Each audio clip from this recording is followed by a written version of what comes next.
వాళ్ళు ఫోన్ చేసుకొని ఇస్తారని చెప్పి ఫోన్ తీసుకుని ఏదో రేషన్ కార్డుకి వేయండు, షాప్ కాడికి వేయండు, అన్ని సామాన్ ఎంత అడిగిందంటే ఇట్లా ఎంత అయిందంటే ఇంత అవుతుందంటే సరే ఒక్క నిమిషం సార్ మా వాళ్ళు ఫోన్ చేసుకొని ఇస్తా అని చెప్పి ఫోన్ తీసుకున్నాం. ఫోన్ తీసుకున్నాక ఏమైంది, ఆడు ఆ నెంబర్ నుంచి ఏ నెంబర్కి కాల్ చేసుకుంటో తెలియదు. తర్వాత ఆడు పోయిన 5 నిమిషాల తర్వాత చూసుకుంటే 99,000 కట్ అయిన వాళ్ళు. తెలిసి కూడా ఫోన్పే ఉన్న నెంబర్ నుంచి ఎవరికైనా సరే ఫోన్పేకి బ్యాంక్ లింక్ ఉన్న నెంబర్ ఏదైనా సరే వాళ్ళకి ఇవ్వకండి.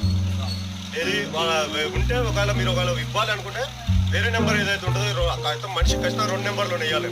ఒక నెంబర్ లేకుంటే ఎవరు లేదు.